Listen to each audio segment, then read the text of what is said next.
Okay, good morning to all and welcome.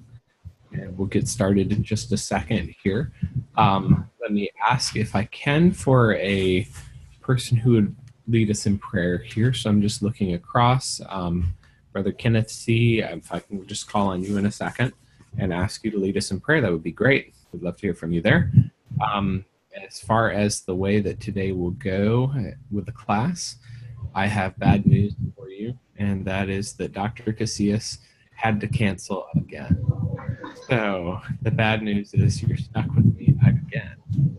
So anyway, this is a demonstration of the problem of evil that Dr. Riley talked about before, and we'll just have to process it accordingly and try to work. Okay, Brother Kenneth can lead us in prayer. Then we'll get started. I'm looking forward to what we're doing.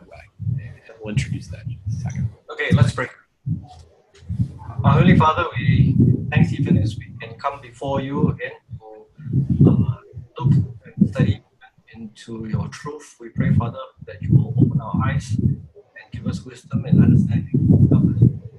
We appreciate all the things that you have made and even all things that have been created for your glory.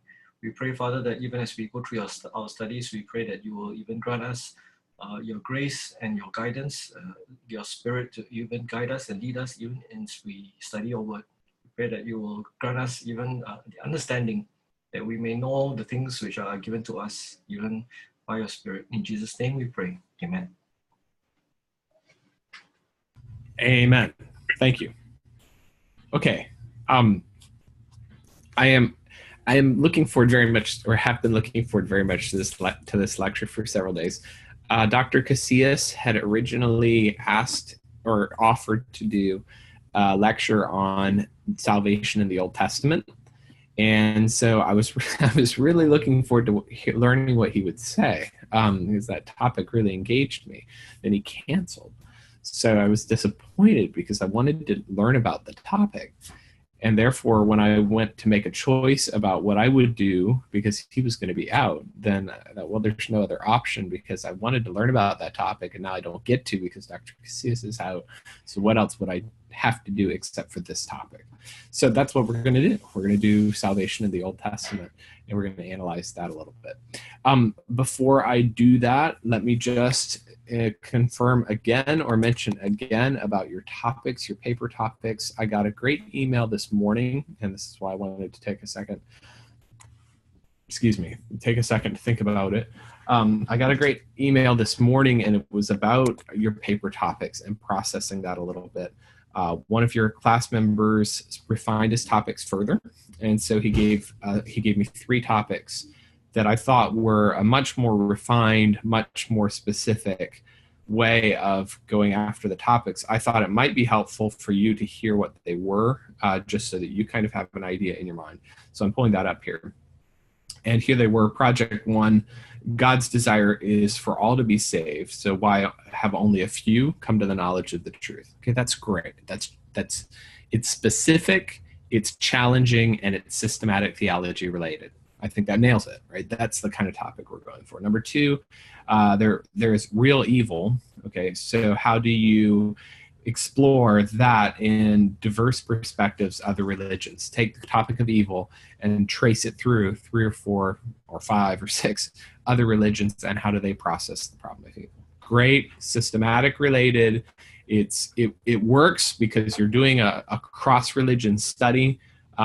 It's a challenging topic, so that works. The last one I think might be my favorite. Whoever believes in Jesus Christ is adopted into God's family, but what does that mean? And this is a good one because adoption is one of these areas that it's debated. So adoption could be eschatological, it could be a future thing, or adoption could be a present thing, as in you are adopted. Okay, and you've got 2 different passages, or 2 different sets of passages that can go 2 different ways. And so you've got to process some of that.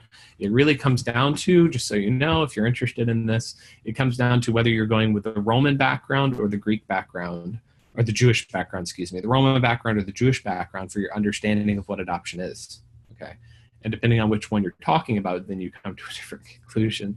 And then if you go into the passages, then you can configure the passages either way. It's very interesting. Okay, so that's another good systematic related and challenging topic that is specific enough that you're going to be able to handle it in a paper of this size.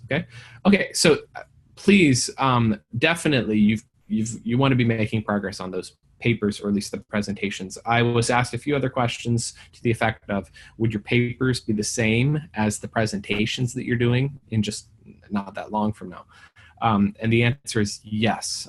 So you're going to take these presentations and do as much research as you can before the class, and you're going to take about 20, 25 to even 30 minutes presenting your findings in the class, okay? But then that's the same thing as your paper topic that you would turn in later on, just because there's no reason for you to do research twice. And this is coming up on November the 6th. So if I'm recalling this right, just look at this quickly. That would be, here we are today, yes. And so we're talking about just a week and a half, or 2 weeks from now, exactly 2 weeks from now. So definitely you want to be making some progress. Definitely want to have nailed down your topic. If you have any more interaction, shoot me another round. Let's message again. Happy to talk further about it. That's correct. The plan would be for all to present on the 6th of November. So we would split up that hour into, or that 2 hour slot into 4 pieces and so forth. So, and I'm picking 4 of you because I've heard back from 4 of you with solid paper topics. Okay, so if I heard from another person, we would configure accordingly. But I know of 4 of you that looks like going to be prepared to go with presenting paper topics. Okay, any other questions? Feel free. Otherwise, I will launch into our topic for today. So, I know something I definitely need to mention. Please also give me some student submitted, some topics that you would like to cover further. So these are, what you've given me are topics that you're going to present on. But if you've got something you're wondering about, then I am preparing, Dr. Oberlin and I would be preparing a lecture for 1 week from today. And that would be on any topics you wanted to discuss further. So it's really wide open. This is one of the things we've done with each course, provide at least one lecture that's wide open for anything you want to talk about. Please get those in there if you've got further things that you want to hear about, because your questions will guide my preparation. But the sooner I can hear from you, the better I can be prepared. And I'll start working towards things that you want to hear about. And the same with Dr. Oberlin. Hopefully we'll be able to have some input from several people there. Okay, salvation in the Old Testament. Here I'm going to pull up my notes here, and I'll just show you what I've got. And then I'll do my best here. I'll go ahead and give it to you in a form. If you want, you can look at it as well.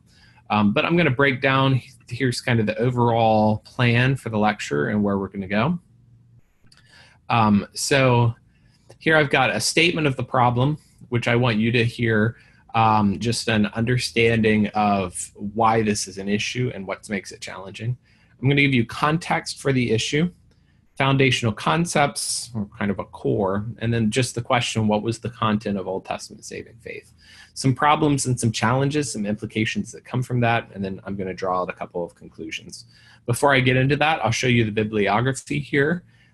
Several of these works I have already placed into a folder, and I'll put the link up in just a second, but you can get into some of this stuff. In fact, all of these, I believe, all of these I'll be able to put into this folder, and you can get them all. Okay, so I'll try to update this link maybe during the break, and you could download all of these resources if you wanted. All the way from, this is excellent, Feinberg, Salvation in the Old Testament. It's a chapter in a book. It's probably the single most extensive and most thorough survey of this question that I've come across. McCabe, it's a shorter article, but it's helpful. McCabe is he's a professor at Detroit Seminary in Detroit Baptist Theological Seminary in Detroit. Chapter 5 in volume 3, this is Bavinck. And Bavinck, if you're familiar with at all, he's Reformed, so Reformed dogmatics. But he's very much doing something beyond just a Reformed viewpoint. What is helpful about him is that he's going through a lot of church history. And that's the section of this that I found myself marking up like crazy. But basically, he helpfully walks you through different views on this in all the way from the fathers up to the present.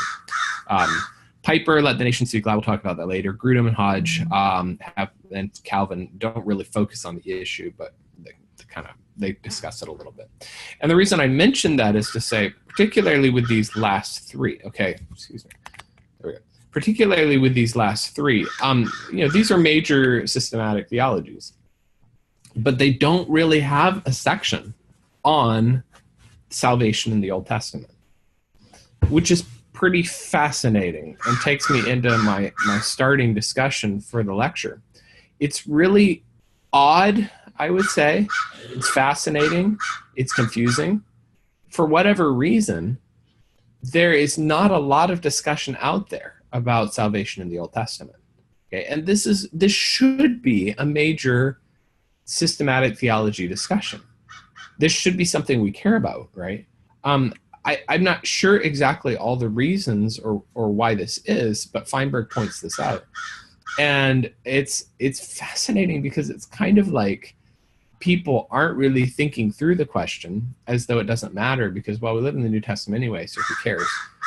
And yet the way that you would process the Old Testament is very much different based on this. It's going to make a difference in the way that you interpret. So you've got here the whole first half of our Revelation, that whole period, we're not even clear or sure how people are being saved or how this is working. It's an interesting thing and a thing that really deserves our attention and is going to make a difference for how we interpret. So let's go and state the problem and then just think it through a little bit to get ourselves started. Statement of the problem.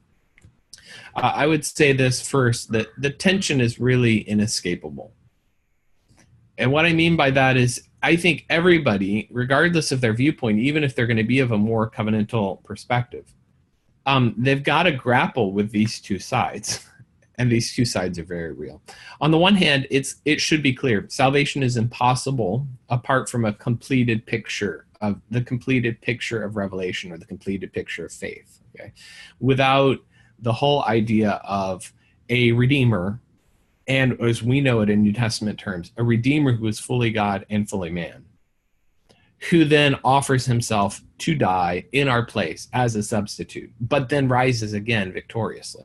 See, that completed picture. And then we are united in him. So then are united with him.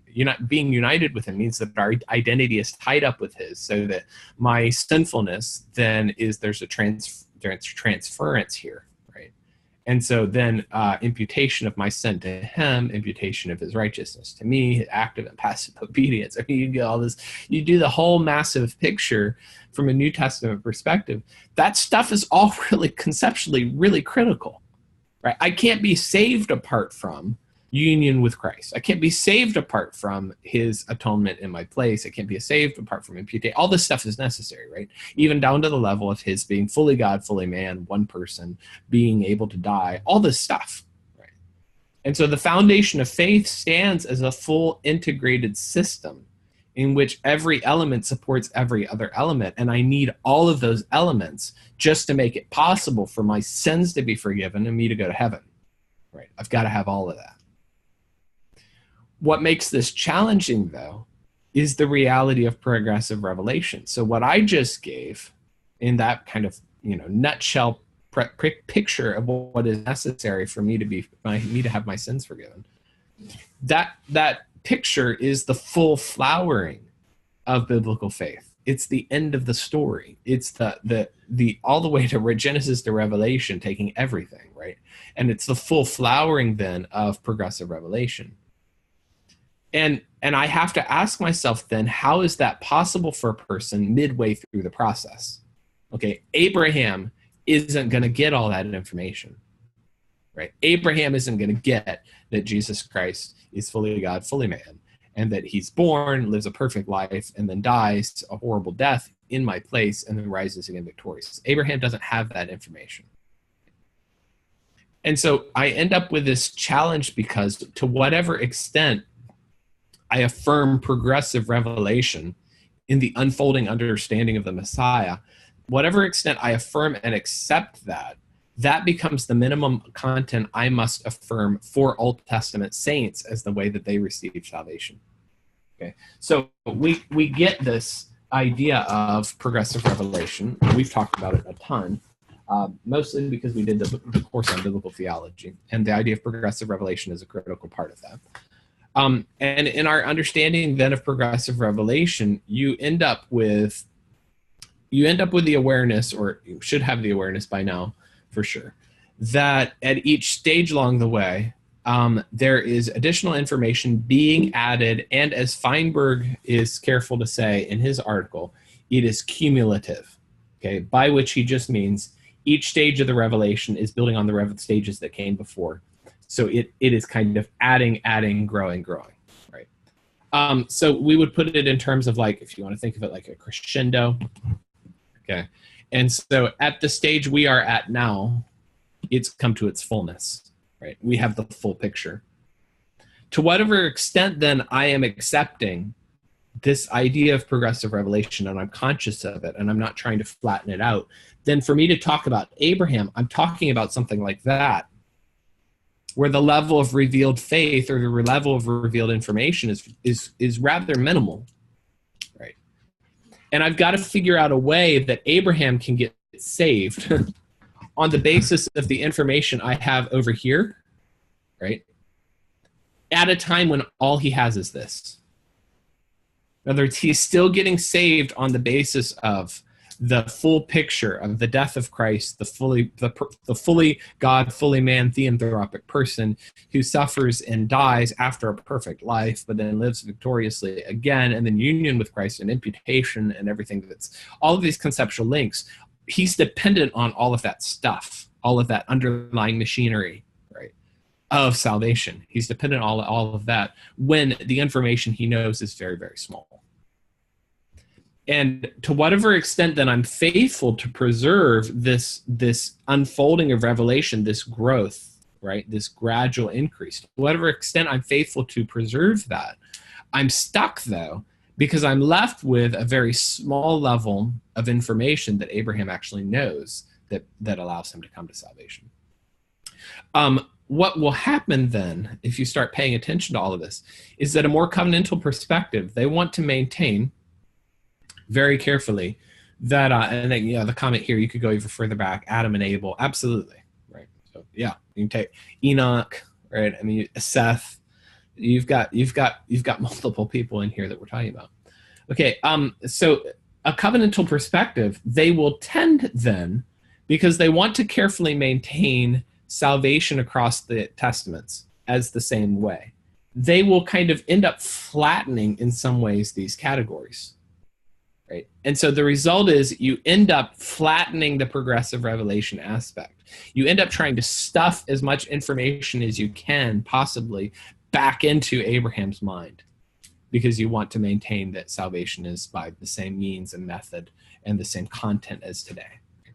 And so that tends to be what happens there. So there's a pressure here, I think, to maintain the progressive revelation side of things, right? I feel that pressure, but there's also a pressure going the other way to try to make the Old Testament be as similar as possible to the New Testament, because we want to recognize that salvation is always the same, and it's always been carried out the same way. All right, keep on building this idea. Then I just commented here, I'll get back to the outline, a covenantal perspective tends to integrate the testaments here. It's integrating the testaments, but in effect, then it's actually flattening and distorting what was actually happening in the Old Testament. And so you'll find this is part of the reason I think that you go back into these Reformed guys and you don't get a really, really good discussion, a thorough exegetical discussion on what an Old Testament saint actually knew. Because it's sort of like, well, who cares? We know that they had to be saved the same way, so we'll just operate on that assumption. Okay, this tension is really complex. And it's deeply intertwined with a whole nest, a whole thicket of related questions. And I'll pull this up. This was just an attempt to try to pull some of this together in my mind and then hopefully make that a little clearer for the sake of the class. So this is an attempt to try to represent some of the associated questions that are going on with this. And here was an attempt to try and put that into a diagram form. Okay, so here's the central question that we're really talking about. How were Old Testament Israelites saved? I'll even make it, in order to make it more understandable, I'll even give it a color. See, because if things have a color, they're easier to understand. Okay, so now it's red. Now we can understand it. The red circle is telling me how are Israelites, is the question, how are Israelites saved? I'm arguing that there are two subsidiary questions to this, and we'll discuss both of these questions. What were the basis and the means of Old Testament salvation? Okay, and that should be a relatively more easy question to settle. And we'll talk about that in just a second. So whether covenant or not, we're basically doing the same thing here on this. We're gonna end up in the same place here on this now blue circle. Okay, we're gonna end up doing the same thing, covenantal or dispensational. This is where it's all at. This is where it's challenging. The now green circle is challenging because we're trying to probe into the Old Testament and figure out in that context how this could be possible.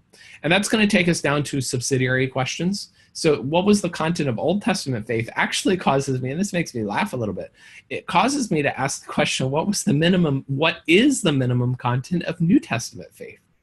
Okay. The irony being, I think I have a sense, we should have a sense of how to give the gospel to somebody. We should have a sense of kind of the cloud of critical ideas that are important to share if you're going to lead somebody towards faith. But I guess the question I'm asking here is really, if I want to know, what is the set of things a person has to know in order to be saved? Like, they have to know this set of information. If you subtract anything else, they can't be saved. That kind of the sine qua non, the very, very most minimal core central set of information they have to know in order to be saved.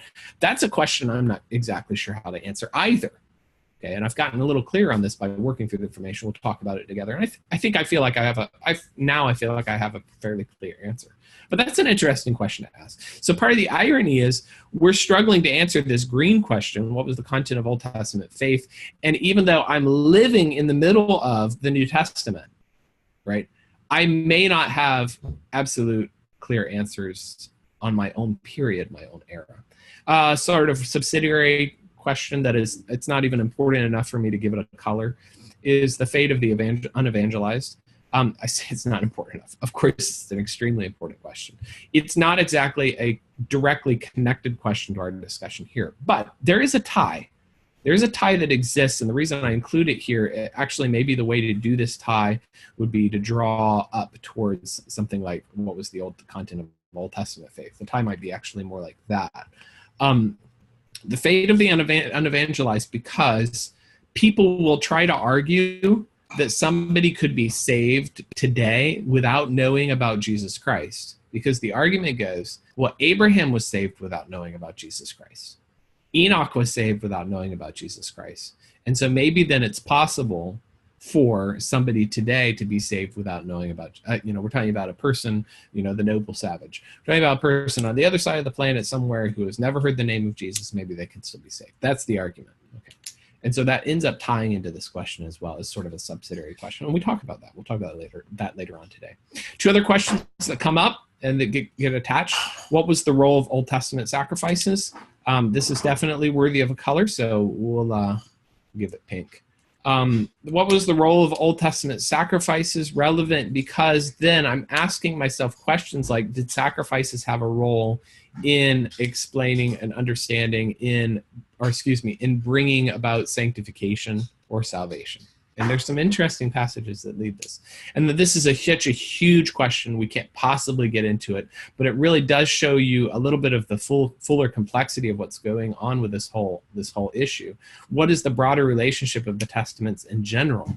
Because your viewpoint on that is affecting the way that you're answering this question. Okay, so what you've got then in summary is a thicket of questions that are all interrelated surrounding this one question: how are Old Testament Israelites saved? Okay, just looking at comments here. What Meyer could have been the reason why Grudem did not talk about. So when Grudem does not go into a particular section discussing how are people in the Old Testament Israelites saved, I think that's unfortunate. How are Old Testament Israelites, how did they were saved in a way parallel to what we experience or not? I think that's unfortunate. I think it would be helpful if he did. But I think what's going on from a more reformed perspective is a person tends to just say something like, well, they were saved the same way we are. Okay. And that's true. That's where we're going to go. That's true. But it's a little oversimplistic, particularly on the content of Old Testament saving faith. On the content of Old Testament saving faith, I think the question has to be a little more nuanced. And I wish that people would discuss that. But I think the Reformed viewpoint kind of dismisses the question a little prematurely. Okay, how about Romans 11:26? Israel should be saved. Okay, yeah, I will hold on to that, but that would be more of an eschatological question. And I think, as far as we're understanding this, that's it. Israel, the nation, will be saved. Right? There will be a mass conversion. Even some, on a more covenantal side of things, more reformed side of things, some will still maintain that there will be a mass conversion of the nation. Some will. Okay. Others go the full bore way and just say that Israel has become the church, and so there is no more nation. But okay, let me keep on going then and jump into some of these further questions. If you've got questions, keep them coming, and I'll do my best to answer as we go. Okay, so that's some of the complexity of the question, and as I already mentioned this ahead of time, I guess. Feinberg pointing out that this issue is somehow ignored in systematic and actually across theology in general. And I think that's true. I think it's not discussed as much as it should be. Okay, let's talk about then context for the issue. And by context, I'm going to try to take this down. Try to think through then kind of what comes before for this question, or what kind of things have been said and discussed previous to this. So I'm trying to do a bit of a historical survey, or give you a bit of a viewpoint that goes backwards, so we can think about what's going on. I already mentioned earlier, this goes to a much deeper question: how do the testaments relate to each other? So your whole approach to New Testament, Old Testament integration is kind of lying at the core of this question. Right. And your approach will then, to that question, will then define how you answer this question. Can I pause here and say this question of integrating the Testaments is one that has been with us all the way back to the New Testament itself. Okay, so if you think about part of the core of Romans, a huge portion of Romans, part of Galatians, Hebrews, massive sections of the most doctrinal epistles we have. But even if you get into Ephesians, even there, you've got a deep-rooted discussion of how the Old Testament and the New Testament relate. Are they at odds? Can they be integrated? Right? If you follow this back, you can go even into the Gospels. Matthew is he's taking very great pains, right, to demonstrate some of this, to show that the Old Testament is pointing to the Messiah. And when you get into the book of Acts, they're going around, and one of the descriptions of what they're doing is they're demonstrating that the Old Testament prophets predicted the Messiah. In other words, this is not a new thing, right? This is the full flowering of God's promised revelation and the coming of his Son. And so, no, we're not making this up. And no, this is not a new thing. This is an ancient thing. The Old Testament is integrated with the New Testament. The New Testament fulfills the Old Testament. So this is one of the most protracted issues of theology. The New Testament, Old Testament integration is one of the most defining questions in all theology, particularly biblical theology, but it's a systematic question as well. And that's why I could put this here as far as the tension, even in the New Testament documents themselves. I'll talk about this later, give me time, we'll come to this, but the recognition that the New Testament itself presents us with kind of both sides, the awareness that something different is going on in the Old Testament and the New, but that there is continuity as well. Here, what I'm going to do is I'll hop over and I'll give this to you in graphic form, because I wanted to put it in graphic form for my understanding and my own understanding and clarity. Okay, so here are some eras. I just call this eras of thought. I think you should be seeing the same thing as I'm seeing. If not, let me know. So you should be seeing a continuum or a gradient. And at the top of the gradient, you should be seeing a line all the way across from Old Testament superiority to Old Testament inferiority. Okay, so what I'm asking here is the question these viewpoints are asking. Is the Old Testament, is it the same as, or does it have continuity with the New Testament? Is the Old Testament superior? Is the Old Testament inferior somehow? And if you put it on that grid, then the other axis of the grid, kind of doing a Cartesian grid thing here, the other axis, the vertical axis, is asking just the chronological question. So we're just progressing historically as we're going down. Okay. And so in the very earliest era, you've got a tension that looks like this: Judaism, that is arguing that the Old Testament law is superior. Okay, that's the only viewpoint on this side. Okay, because nobody within our orbit, nobody else in our orbit is going to argue that the Old Testament is superior. What's going to happen is everybody else is going to end up arguing that the New Testament is far superior and the Old Testament is inferior. Okay. So that's the only one that falls on that side. Marcion over here is going to, excuse me, we lost that. Marcion would be representative as well of Gnosticism, a form of Gnosticism or one expression of Gnosticism. And Marcion does a lot of things wrong. So he'd be a heretic on multiple different levels. He came up when we were discussing the canon earlier. Okay, but one of the things that Marcion does is that he wants to say the Old Testament is deeply inferior and the New Testament is true. He will go so far as to say that the Old Testament God is bad.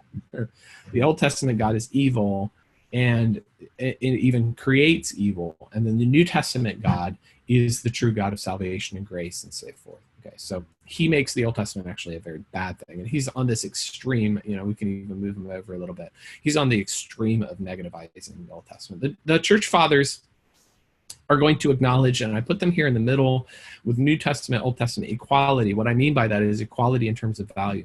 The church fathers are going to say that, yeah, they're different administrations, but law and gospel, you can't separate them. Okay, they're integrated deeply. And Augustine is going to go another level, a level that feels a little bit uncomfortable to say that the Old Testament believers are sharers with us, kind of, they're sharers with us in the fullness of salvation that we experience, which I think is showing you already a little bit of the flattening out of the categories. The progressive revelation, the crescendo I showed you earlier. I don't know that you can go back into the Old Testament and say that Abraham, Enoch, Adam enjoy all of the same fruit of full revelation that we enjoy. You can't say that, right? But some of these early discussions are kind of tilting that way. The early Roman Catholic Church, Bavinck makes a fascinating point here.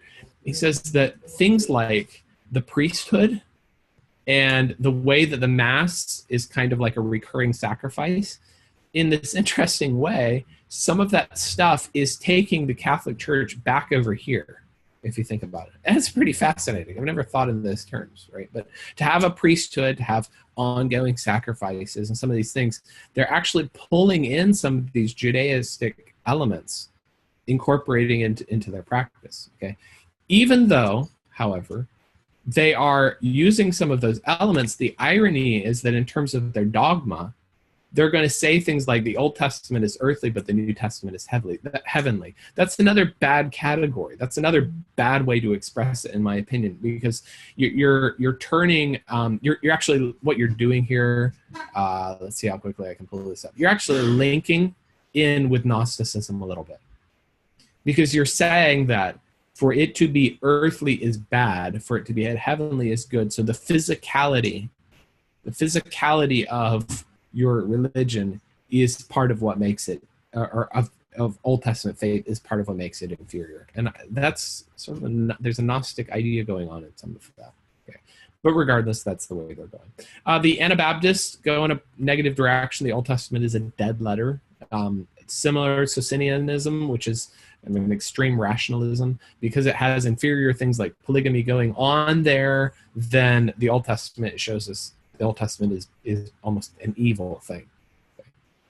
Early Luther, he's going to go to an extreme on this side of things again, where he's going to pit the Old Testament and the New Testament. Law versus gospel is to him Old Testament versus New Testament. I say early Luther because later he sort of corrects himself a little bit, right? And so later he gets things better, but Lutheranism in general tends to be a little bit more over there, a little bit of the inferiority of the Old Testament idea. Okay. And the same thing when I'm coming here, or excuse me, a more balanced viewpoint, Zwingli and Calvin, the Old Testament and New Testament are the same gospel. I'll talk about Calvin in just a second. This is a healthier viewpoint. Cacaeus, who's kind of known as the father of covenant theology, but in an interesting way, maybe not. He will argue that the Old Testament was the shadow, but the reality, the full reality of the blessings was not there, was absent. And then that is building outlast the 17th and 19th century criticism. The Old Testament is inferior to the New Testament flowering of religion. They actually make the Old Testament just a historical document, and it just shows you Israel's bad faith, or their faith that was, inferior to the fuller evolutionary development of religion. Religion develops on and becomes a better thing in Christianity. And so that's an inferior because it's an earlier stage of evolution in the developing of religion. This would be the way that a critic would hold this. Okay. Where would I place myself, or where am I at somewhere here? Well, certainly, I'll create a new box here. This would be more of a covenantalism. Can I spell when I'm teaching? Covenantalism would be more in the center of things to say, strong emphasis on Old Testament and New Testament are the same, okay, and the same gospel, the same, even the same concepts of the people of God and so forth. They're kind of folded into one another. And I would be really close in there. I'm going to say something like this, just a little bit maybe to the right of them, because I don't want to just flatten them out and say that they're the same. Right? I don't want to say Old Testament and New Testament. There's no refinement for their development. The difference between me on this kind of grid and covenantalism is really minor. It's really slight. But I'm still going to maintain that, yes, of course, the New Testament is a development. It's a continuation. It's a progressive revelation. It's a further revelation of the Old Testament. And so we have information they, of course, did not have. There's something more going on here. Okay. So the difference between them is very slight, but yeah, I would end up wanting to recognize that there is the reality of progressive revelation as it goes. Okay, this is context just to give you a historical viewpoint. Any comments, questions, or feedback, let me know, or I'm going to keep on moving on regardless. But I'm happy to know your feedback. Okay, go back to thinking about, okay, yeah, I'll just finish out here with the dispensationalism versus covenantal viewpoints. Just a comment to be made here that's interesting. Dispensationalists are sometimes falsely accused of holding to two ways of salvation. So if you read some of the Reformed guys and their discussion of this question, they will paint a picture of us that it's not me. I don't recognize myself in it.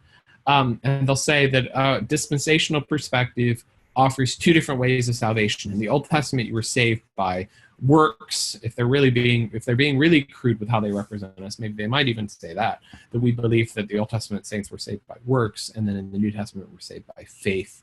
Or they might say something like the Old Testament we're saved by dependence on sacrifices versus New Testament dependence on Christ. Okay, and they'll take that idea, they'll present that, and then they'll just tear it to pieces. Well, of course you can tear it to pieces, because who would believe that?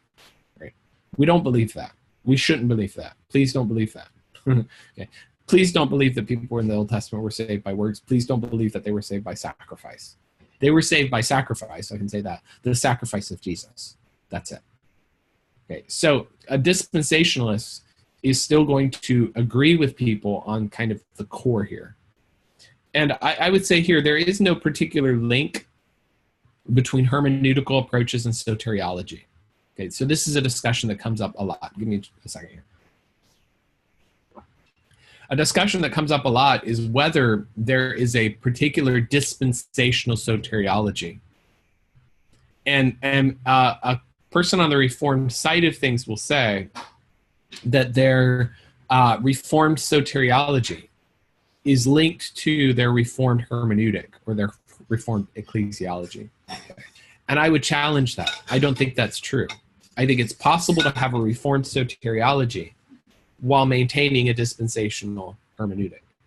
And I think it's very, very possible, and Feinberg demonstrates this at length, and it's a very strong argument. It's very, very, very much plausible for someone to be a dispensationalist without believing that there are two different approaches to salvation. You do not have to believe in two different approaches to salvation in order to be a dispensationalist. And we don't. I don't. You shouldn't. Okay. So probably what's going on here is more an accident of history more than anything else. In some of the early dispensationalists who were not expressing themselves well, there's some notes that the covenantal guys will enjoy pulling out of the Scofield, the first Scofield Bible, that sound like this, where he'll say something to the effect of, in the Old Testament, there was salvation by works. He'll say something. It's really terrible. And this was corrected in the New Scofield edition, New Scofield Bible, and subsequent generations of dispensationalists in no way say this. I know that there are hyper-dispensationalists out there somewhere because they're crazies in every department of human discourse and thinking. Okay, so there's somebody out there who thinks basically everything. But the credible dispensationalists, I don't know of any credible dispensationalists that would argue this today. Like, nobody's going to hold this viewpoint. And yet a Reformed discussion of this will still talk through this as though this is what we're saying. Dr. K's comment here earlier this year, this is depressing to read. I heard a Baptist pastor say that in the Old Testament they were saved by keeping the law. He said that in the millennium, people will again be saved by keeping the law. It's very depressing to read. So that's a good point, that maybe part of what I'm saying here, fair enough, part of what I'm saying here applies to academic theology, right? And so an academic or a careful student who's a dispensationalist would never say this, okay? But yeah, I mean, I have to acknowledge that it's true. There are going to be people out there on a popular level that are going to say stuff like this. And it's as simple as they haven't thought it through. They haven't worked through the issues. So here we go. I mean, this would be part of the reason for us to have this discussion here, talk through this kind of stuff at length, because you are the people, the influencers, right? You are the people who hopefully can teach this on a broad level to be able to let this trickle down. You are influencers to try to help on a popular level correct what is really a poor idea, poor viewpoint. This is, if you go that way, that's pretty much, you're getting into borderline heretical territory, really messy territory. I say borderline just because I'm going to assume a person like that just hasn't thought it through, not that they're trying to teach false doctrine, but in effect they're teaching false doctrine. Okay, foundational concepts that we've got to talk about. Number one, absolutely salvation must be the same in both testaments. Okay, and by that, I really should have like developed this out. I didn't because I'm taking it as kind of for granted. Part of it because what I'm going to say next supports it as well. But, I mean, you can talk about Acts 4:12. This is the passage that says there is no salvation in any other. There's no name under heaven by which mankind must be saved except for Jesus, right? Okay, so there is no other means of salvation, no other basis of salvation. It's not possible. And on that we've got to maintain then that salvation is the same in both testaments. And that would come down to, if you remember my question before, I'll get back to it or did I close that window? I think I closed that window. I split this question off into two questions, two intertwined questions. So if you think through this question again here in the center, the red, how were Israelites saved?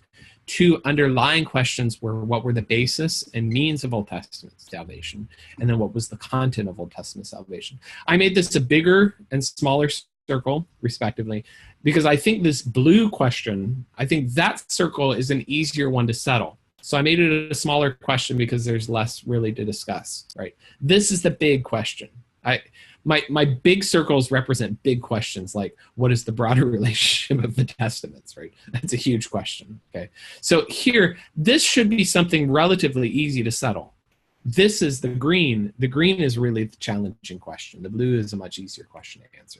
Okay, and so if I want to then discuss what was the basis and the means of salvation, what am I talking about that? The basis for salvation always had to be the victorious death of Christ.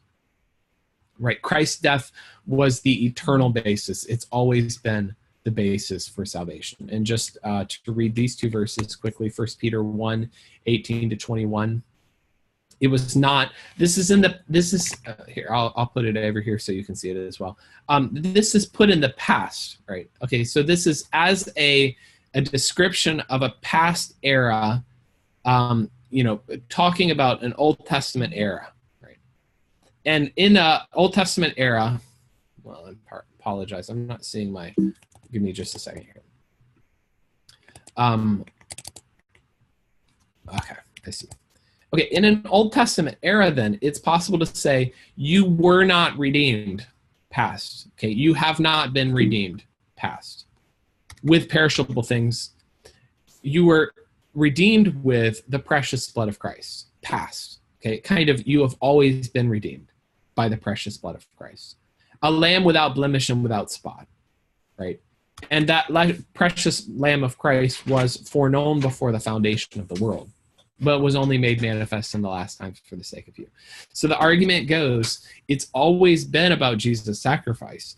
Even before the world was created, it was about Jesus' sacrifice, not animals, right? Even before the world was created. So definitely during Moses, it's still about Jesus. Okay. It's only in these last times that he was made known, that he was revealed, but it's always been about him. Here's a similar thing, Revelation 13:8. Before the foundation of the world, in the book of life of the Lamb who was slain. Okay, now the link is not directly before the foundation of the world to the Lamb, but the idea is your name was written in the book of life of the Lamb. It was written before the foundation of the world. Okay, well, if it was written in the book of life of the Lamb before the foundation of the world, this was always a defined thing. In other words, it's not like you have a book of life of the sacrifices of the Old Testament, and you have another book of life of the sacrifices of the Lamb, of the Son of God, right? You have two different books. Moses is the book of life of the sacrifices of animals, right? This is not the way it works. There's one book. So the basis of salvation is always much more basic. The basis of salvation is always the sacrifice of Christ. And it's always been that and always will be that. Theological reasons for that, total depravity is a reason for that. I mean, if you're going to put it in terms of the law and you're going to argue that somebody was actually saved by keeping the law, then the answer is nobody got saved. Right. And it's about keeping the law in order to be saved. That never happened. Never has happened. There's only one case of a person ever keeping the law, and that was the basis we're talking about, Jesus Christ. So by total depravity, that's just a very logical, theological reason this is not possible. Furthermore, another good reason for this is election is the basis of salvation in both testaments. Okay, you look at Romans 9. I won't. If you look at that passage, it's arguing that election is the reason I'm saved. Election is also the reason that any Old Testament Jew was saved. It was also election. Okay, so on that basis, then it always has to have been the same way. Similar. This is a passage that we will look at. Hebrews 9:25 to 28 is, of course, arguing that the sacrifices were made and they were never intended to be a full and final salvation. They never were intended and they never were. Okay, so just reading this passage briefly. So the high priest Jesus did not enter heaven to offer himself again and again, the way that the high priest enters the holy place every year with blood that is not his own. Otherwise, Christ would have had to suffer many times since the creation of the world. Okay, so the high priest does it over and over again recurrently, but Christ has appeared once for all at the end of time to do away with sin forever by the sacrifice of himself. And so Christ was offered once to take away the sins of many. He will appear a second time, but he was sacrificed once. And when he appears the second time, it will be not to bear sin because that's done, but he will appear a second time to bring salvation to all who are waiting for him. Okay. So there's a distinction being made here between the repetition and the singularity. Right? The repetition of sacrifice is ongoing. this idea, the high priest enters the holy place every year. Well, if that was true, then there's many times Christ has to suffer. But no, he's only done it once. So it's not a repetition thing. It's a singularity. He does it once at the end of time, for all ages, forever, world without end. It's done. Right? And that distinction between the two is highlighting the point, which is to say, this next, animal sacrifices were never intended. They were never intended, then they never could actually pay for sin. One of the interesting implications here, then, is that salvation by sacrifice would mean that a person is saved repetitively. Okay, in other words, think about this term.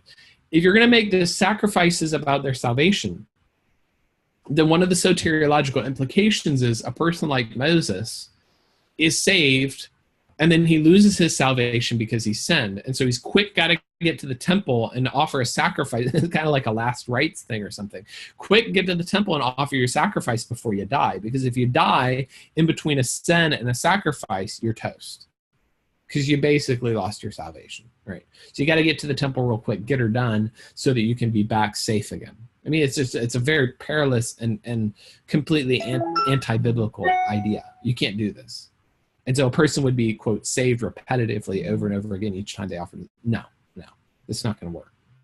Okay, so that is to say that the basis for salvation always had to be the vicarious death of Christ. There was no other basis. By basis, what I mean is the underlying reason that salvation is possible, the theological reason that you can have salvation. I am saved. Why? Because Jesus died. That's basis, right? That's what I mean by why am I saved? Because Jesus died. That's it. Okay, what about means? Because another answer to my question, why am I saved, you could say is, well, because I'm believing in Jesus. That's another way to say it, right? I'm saved because Jesus died. I'm saved because I believe in Jesus. Okay. Well, then the basis then would be the theological support or theological reason for it. The means then would be the reason that I subjectively, personally have come into benefiting from it. Right? I have come into benefiting from it because I put my faith in Christ. And multiple Old Testament passages point this way. What I'm saying is, the means of salvation always had to be faith. Even back in the Old Testament, Abraham, Moses, Isaiah, Enoch, Abel, Adam, okay, they all came into faith, or they all came into salvation by faith, right? They all enjoyed this basis, this thing that Christ would do in the future. They all enjoyed that based on believing in him. And I'll just comment here on Pastor Albert's question. He asked, could it be possible that they were looking forward to what the Messiah would do, but not yet knowing his identity? And yeah, that's it. That's you're stating that's a very good statement of what's going on. Okay, so looking forward then in faith to what the Messiah will do, let's just look at these passages quickly. So you've got a massive number of passages that are going to do this, and I want to talk you through them just so that you can see what I'm talking about. Okay, one of the most critical, or one of the most, quote, famous that is discussed extensively in the New Testament, Abraham believed the Lord, and the Lord counted it to him as righteousness. I'm fascinated by this because I just noticed it's Genesis 15. Okay, and so at Genesis 15, you're like in the first 5 pages or something of the Bible. Right? I mean, you're not really that far into the story at all. And that early in the story, you already have this indication that faith is directly linked to salvation. Right? Already in the story at Genesis 15, you're going to be saved by believing on something. Okay? That's very striking. It's very significant. And the New Testament doesn't miss this, right? We'll talk about it a little bit later, but Romans 4, Galatians 3, even James 2 are going to pick up on this passage, right? They're going to draw this in because they're going to, this is critical, this is germane to the discussion of faith as the means of salvation. That's interesting. I'm not sure. Maybe I've got a thing going on here that's going to be different in other translations. And you, O Lord, do I take refuge? I'm wondering if I maybe have some wrong references here. I'll go back and take a look at it. Wow, I don't know. Looks like I've got a lot of wrong references here. But okay, here's one, Isaiah 7:9. If you're not firm in faith, you will not, oh, stop it. If you're not firm in faith, you will not be firm at all. Just a moment here, and we'll do this again.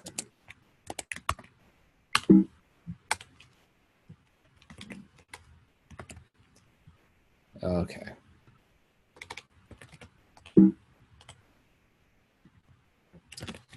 Fine. Isaiah 7:9.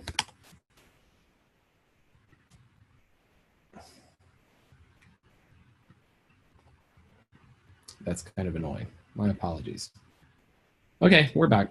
Isaiah 7:9. If you're not firm in faith, you will not be firm at all. Okay, so his choice to be believing or not is going to define whether he's going to live, whether he's going to survive or not. Joel 2:32. It shall come to pass that everyone who calls on the name of the Lord shall be saved. Of course, Peter is going to quote this in Acts 2, right?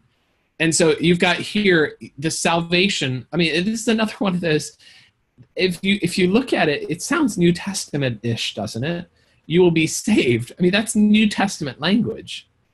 You will be saved, but how is it going to happen? It's going to happen by calling on the name of the Lord. It's not going to happen by trying to make sure you keep up with your sacrifices, right? And this is all the way back to Joel. He's calling on people to be faithful to the covenant, right? But the way that they're actually going to be saved is by calling. This is one that the New Testament, of course, is going to pick up. Major passage, Habakkuk 2:4. But the righteous shall live by his faith.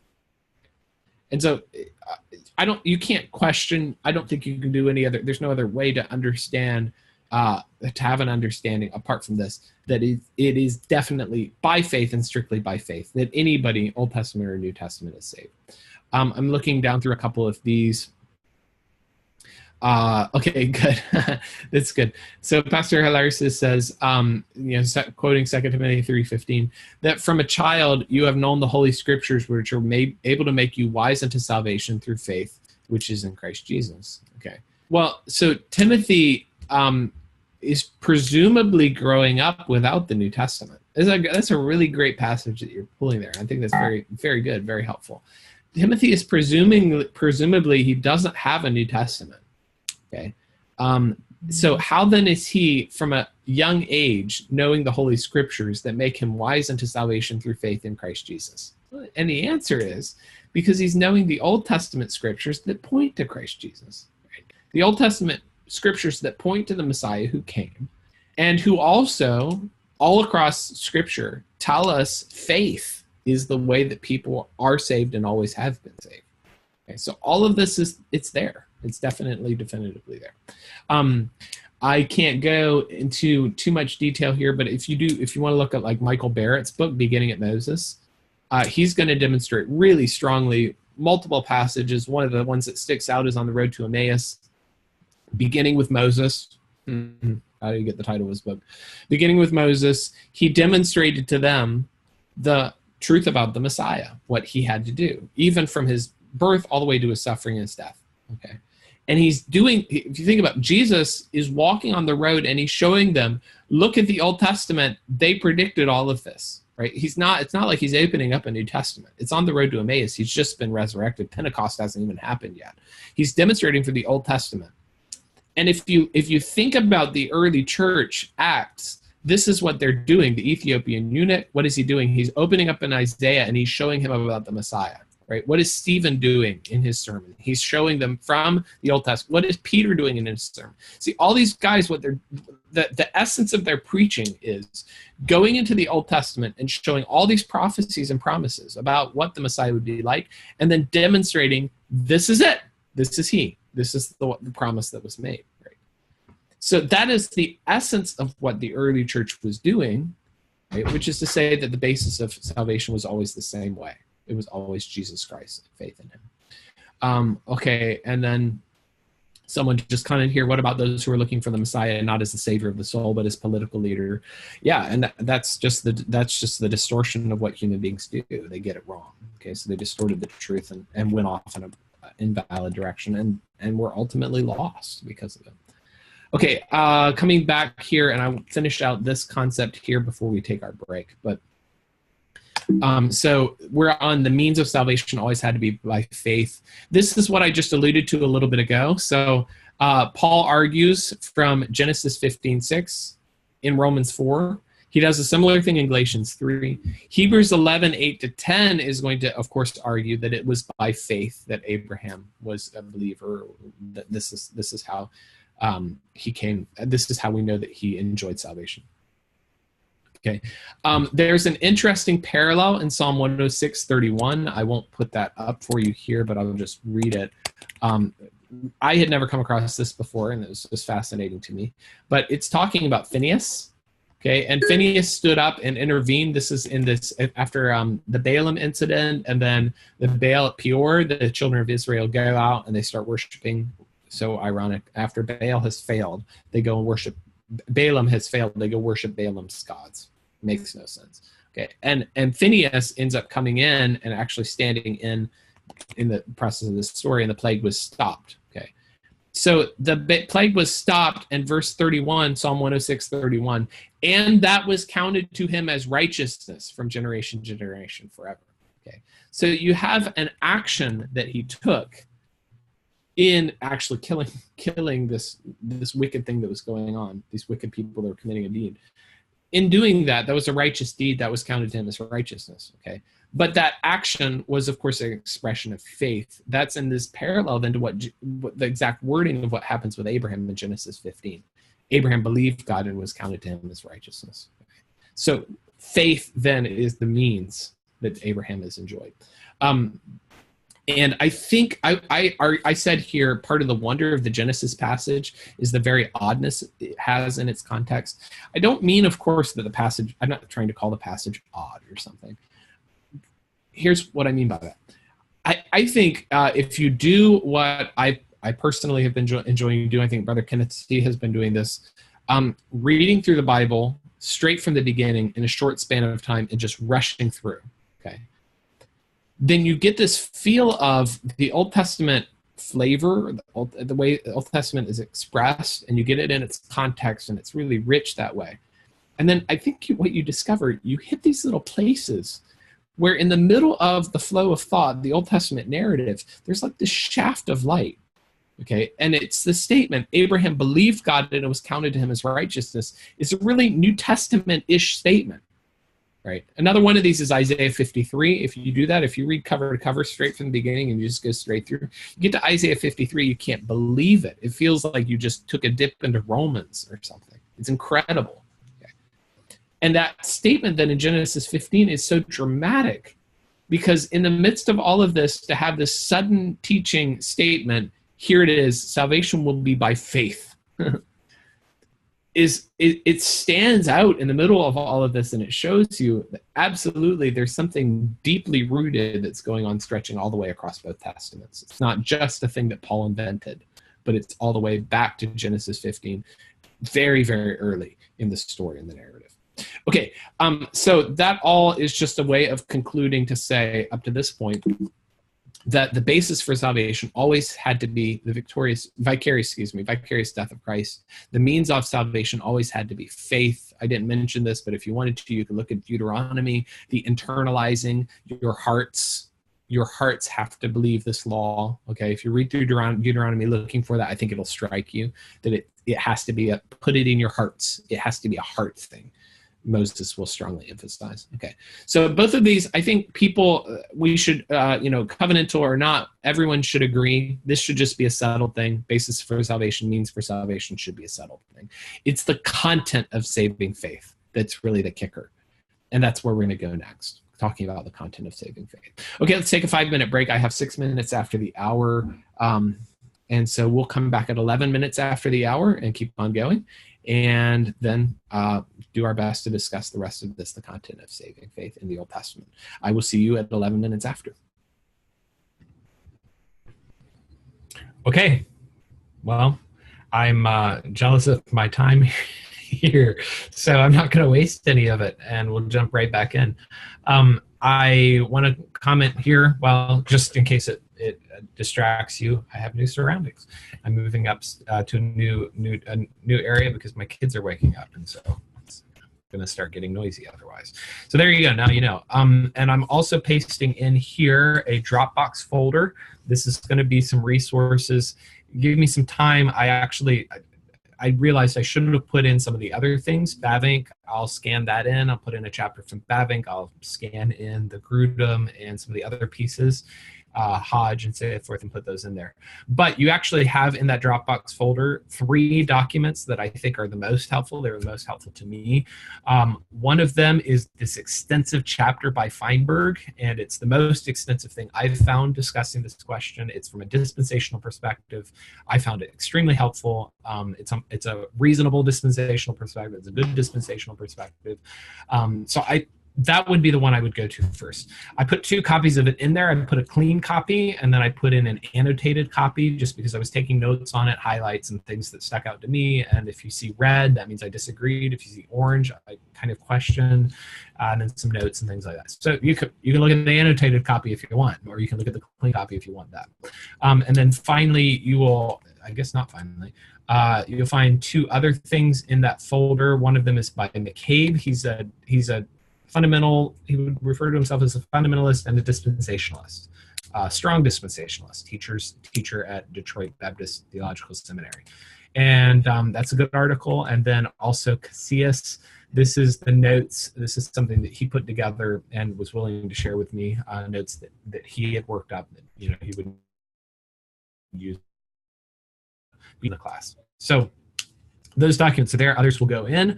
1 or 2 other things. I had one question here. Someone asked if the projects that we're asking for the upcoming class is this for PowerPoint. Feel free. You can use PowerPoint if you want. I am not personally a huge fan of just slide by slide PowerPoint. I can't say anything except the next thing on this slide because if it's not written there, I can't say it.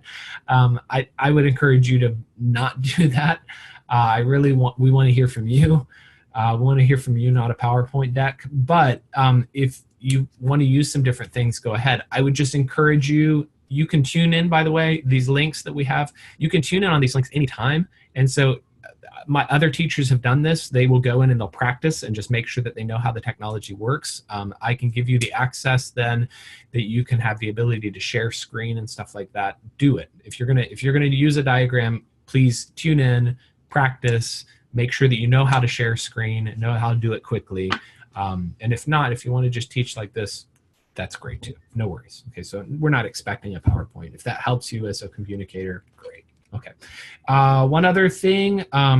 Earlier, I was asked if John Frame discusses salvation in the Old Testament. Wanted to answer that, and the answer is yes, but it's like half a page. And he would give the standard Reformed viewpoint, which is it's good. Everything he says there, I agree with. It's not that there's any problem with it, what he's saying there. But it's maybe a little, he's not answering some of these harder questions that are there. Okay, so that's that. One more question here. We're only presenting one topic, and that's correct. You'll just pick one of your topics. So I asked you to develop multiples. You will use those topics if you want for an upcoming future class. If you continue on, those topics will not go to waste. Nothing will fall to the ground. But pick one of those 3 topics that you're interested in and really pour into it. And if you're still wondering, you want more refining, then let's interact. I'm happy to give more feedback. Okay, that's enough of that. Let's talk about something more interesting here.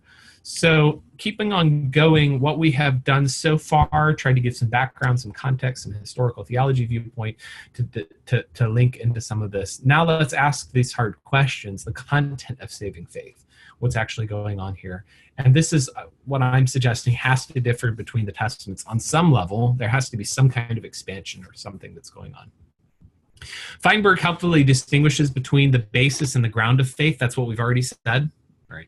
So he would say there, yeah, everybody all the way across the testaments, it's always the same. We're always saved on the basis of the sacrifice of Christ and on the ground of faith, okay? The means of faith. Number 2, the requirement for salvation. Another kind of so what across the testaments was a person required to do in order to be saved? The ultimate content of salvation is God himself, and he argues there, number 3, that this is unchanging. Right? God is always the person that you're trusting in, ultimately. But number 4, this is different, the specific revealed content of salvation to be accepted, right? And so what exactly do you have to believe or have believed in order to be redeemed? And number 5, the believer's expression of his salvation, meaning once you're saved, an Old Testament Jew expresses his salvation in one way, a New Testament Jew or believer or Gentile of any sort expresses his salvation in a different way. Baptism versus sacrifices and so forth. He also points out here helpfully that the ultimate object of faith is always God, the revealer. And so a person that believes in whatever revelation they've received, Abraham believing the promise of God, is trusting in the same object, the same person, regardless of the content. Okay, so even if the content is different, the object is always the same. So let's go ahead and ask this core question then, which is, what is the content of Old Testament faith, Old Testament saving faith?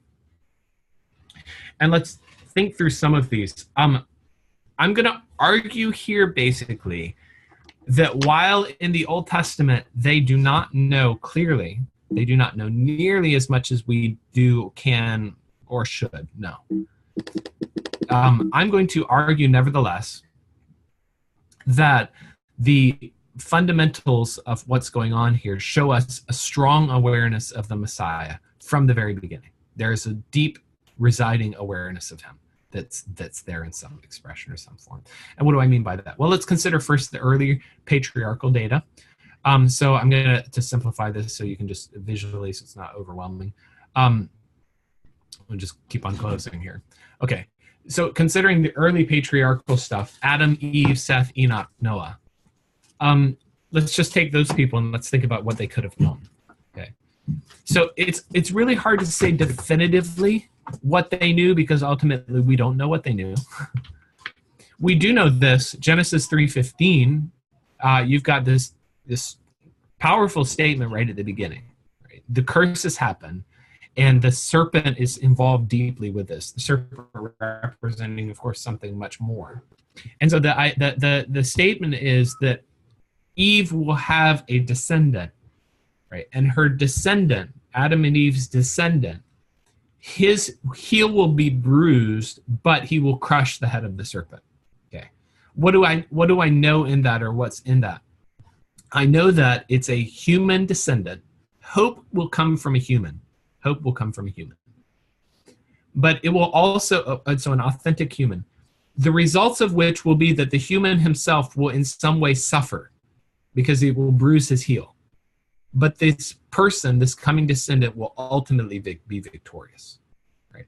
And all of this is given from God. So there's clearly divine involvement. I don't know that based on Genesis 3:15, I can necessarily say that they could have looked at this and known that the Redeemer, the coming Redeemer, will be fully God and fully man. Right? I can't know that, but they can know that God is sending someone, and that hope is future.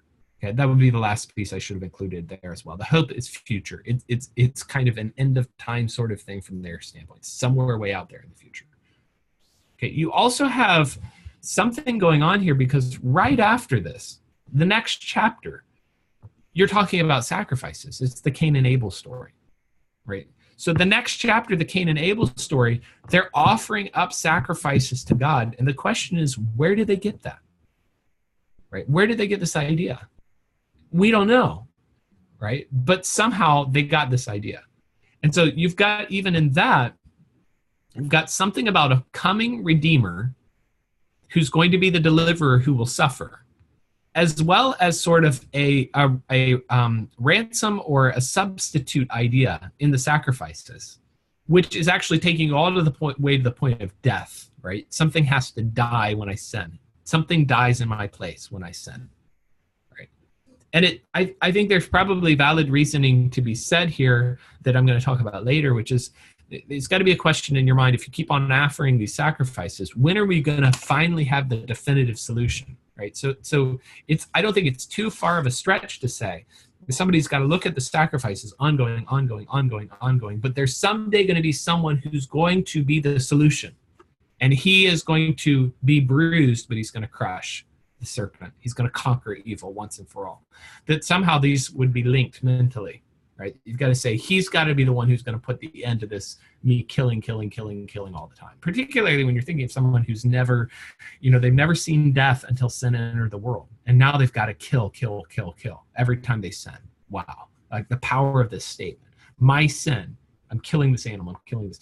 I had an experience one time in Zambia where I was there for a couple of months working with a Bible college there, and someone donated a goat. So we were going to slaughter the goat. They handed me the knife and they said, here you go for it. So I slaughtered the goat. A big goat, big animal. Okay. It was fascinating to me because, it's an animal. Okay. Animals get slaughtered all the time. Every time I eat a piece of chicken, every time I eat a piece of beef, an animal died for that, right? But I'm removed from it. So when I actually went through the process with my hands of using a knife to kill a goat, right? There, you hear the animal die, you can sense the pain, you feel the blood. I mean, it's there. It's very visceral, right? And to be doing that, then to know I'm killing this animal because I sinned, right? What does this say? That's a very powerful picture, and they're doing this, right? Where do they get this information? We don't know. We know that Adam and Eve have direct communication with God in the garden, and then subsequently direct communication with the curse and so forth. And then God actually kills animals to make a covering for them, to make clothes for them. So immediately something died there. So was there some kind of, I don't know. Okay, but apparently some kind of revelation happened. There was some kind of revelation there. And I involve as well here blood sacrifices, some kind of worship that involves a heart towards God. Okay, so you can get the idea of faith or relationship with God. And why is Cain's sacrifice rejected, Abel's is accepted? You can do the blood sacrifice thing and say that's the reason. I don't know that I really buy that, though. There's something deeper in their hearts, right? And so even that, I think there's the core of faith. Fast forward a little further, Noah's father has heard of the Genesis 3:15 promise. Because when you get up to Noah's birth and that he names Noah, okay, Lamech says, maybe this one will finally give rest from the curse, right? And what he's doing is he's saying, maybe this is the one. Maybe this is the it. This is the promised one. Maybe this is the Genesis 3:15 promise, okay? Which I think is very striking. That speaks of clarity. That speaks of understanding. Lamech is thinking about this. That speaks of the fact that generations are passing this information down. The curse has been spoken, right? But they're passing it. And if this seems, like dubitable to you or dubious to you or something, then recognize that you've got much longer lifespans. And so you've got people that are overlapping multiple generations, right? Because Adam's living I should remember, 700 years or something. And so Adam is still alive far into the future, way up into the future, right? And if you think about that, then one of the reasons that World War II seems real to me is because I have a living grandfather that fought in it, right? But the Civil War, American Civil War, seems less real to me because I don't know anybody who fought in it, right? Okay, what if then people can talk to Adam and Adam can say, this is what happened and this is what God said, right? It's not a stretch at all now to recognize that you've got people just multiple generations down, but people that had personally spoken to Adam and been told this, right? Not at all, not a hard discussion at all to have. And then finally, I'll just note this, even all the way up into Abraham's time, which I'm skipping some stuff here, but you've got Yahweh worshipers. Melchizedek is priest of the Most High God, right? And we don't know anything about this community. This community is apparently in some way a community that knows God, Yahweh, right? Yahweh worshipers, where do they come from? How do they know this information? No idea. We just don't know. Right? So you've got some stuff going on here, even in this early period, that whether special revelation that God gave that we don't know about, almost certainly something like that is going on with the sacrifices, at least. How is this happening? We don't know, but it definitely is happening. Similar thing with Job. I'm very, very fascinated by this. Best as we can tell, of course, Job is patriarchal era, and there's some reasons for that, various different reasons for that. I think Dr. Shoemate mentioned that in biblical theology at some point, kind of why we say that. But this is interesting. We think about Job. How does he know to do sacrifices? And it's not just that he's doing sacrifices, but we have a little bit more information here. He is doing sacrifices because he's saying, maybe my children have cursed God in their hearts. So the sacrifices are linked to sin. Maybe they sinned, and therefore I need to do a sacrifice, right? The sacrifice is an answer to sin. Okay, how does he know that? Don't know, but he does. Okay, Job 19, 25 to 27 is a very striking example. Let's jump over here and look at it quickly. So this is this famous passage where Job is saying, I know that my Redeemer lives. And even as, worms would destroy my body, in my flesh I will see God. Okay, so just look at that briefly. I shall see God, whom I shall see for myself, and my eyes shall behold. Okay, but process this a little bit. So I shall see God, right? We know as we follow out through the rest of the Old Testament and so forth, to see God, how is this possible? How can you see God? But it's more than that. I know that my Redeemer lives, and at the last he will stand upon the earth. This is eschatological. This is telling me something. It's almost incarnational. In other words, it's not just that I will see God the Spirit, right? I will see a visual representation of the Spirit, God. But my Redeemer lives, and he will stand upon the earth, and I will see him, and my eyes shall behold. And that reality then becomes the basis for him being confident that he himself will live again after death. Okay, you've got some concepts here that are really full and big and just massive concepps, right? How is this possible, right? You've got some information here. We don't know where it comes from. We don't know the source of any of this. And if you just follow through the rest of the book of Job and the patriarchal data, I mean, they're doing some things, they're knowing some things that are bigger than just what we have. So all of this is to say, as kind of an argument, my argument basically being here, we should not just limit ourselves to what we know that they knew. In other words, we can't assume that just if Scripture does not tell us they knew X, Y, and Z, and here's how, that's all they could know, and they can't know anything else. That's not a valid assumption to make. Let's talk about Abraham here at some length. Okay, so Abraham is apparently believing on some kind of future hope. Interesting here, this is the first indication in Scripture of salvation based on faith. Though I have to comment here, Hebrews 11, 4-7 is going to say, by faith, Abel offered up a better sacrifice than Cain. By faith, Noah. So Hebrews is going to look backwards and say that was faith. But in terms of actually the flow of the narrative in Genesis, this is the first time that I have a clear indication of that here. Recognize as well that Abraham's faith is hardly unshakable. Okay, so we have Abraham blowing it. Right? We have the narratives of chapter 12 and 20 where he lies about Sarah. In 2013, it says kind of that the feeling is this was his habit when he went around to different towns. So the impression we get is he didn't just do this twice. He probably did this bunches of times. Chapter 16, he is doubting about God providing a descendant. Right? God has promised a seed through him and Sarah, but he doubts. So he goes and he gets this other woman to make it happen because he doubts that this is going to happen. Okay, so Abraham has doubts all over the place. But there's some expression of faith, some kind of faith that is salvific. I'm not going to go into this discussion because I don't have time, but we'll go straight here. I want to argue that Abraham is drawing some kind of conclusions based on the things that he heard.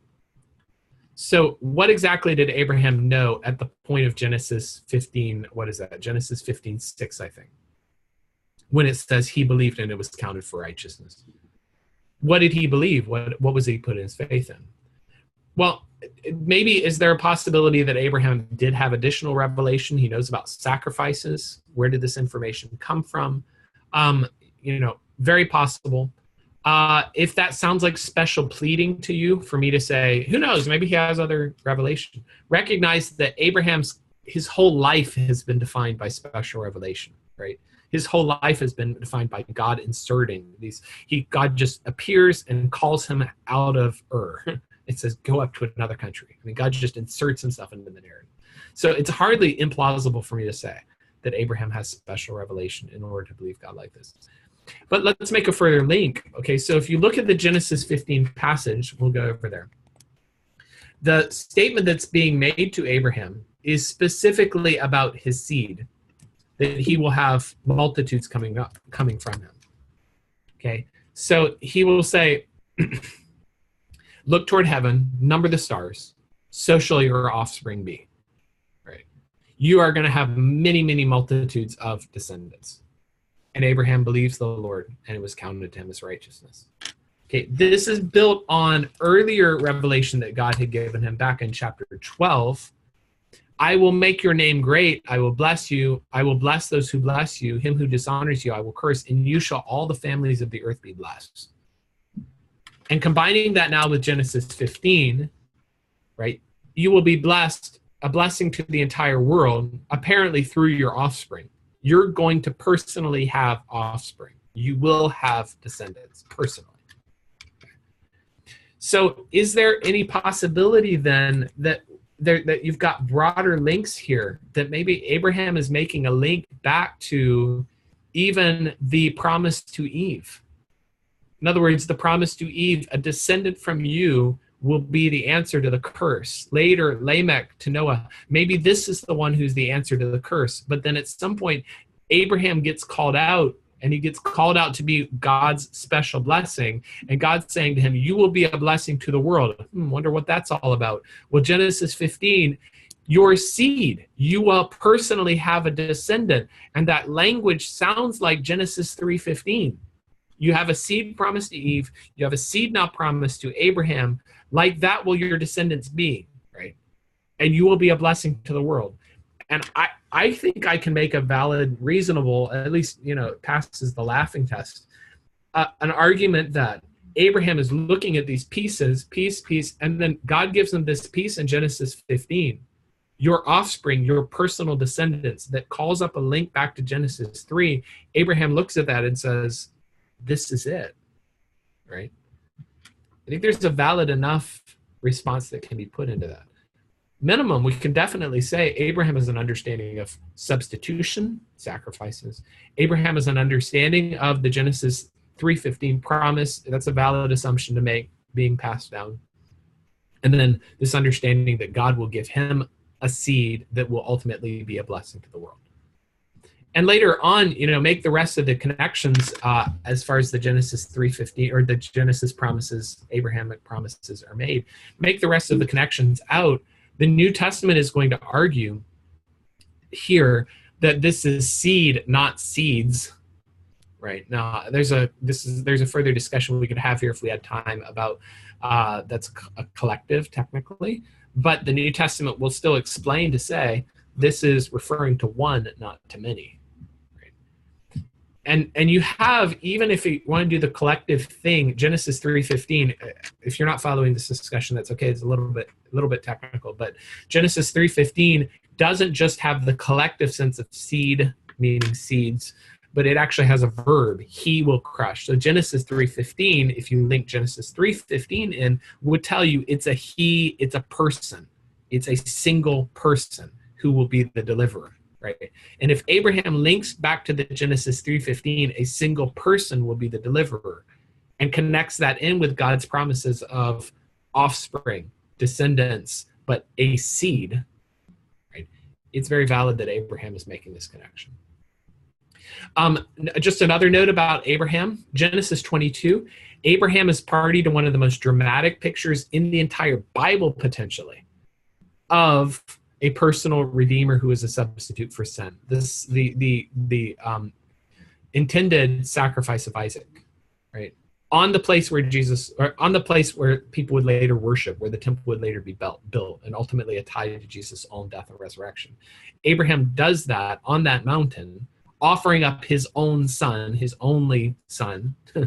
He offers up his only son as a sacrifice.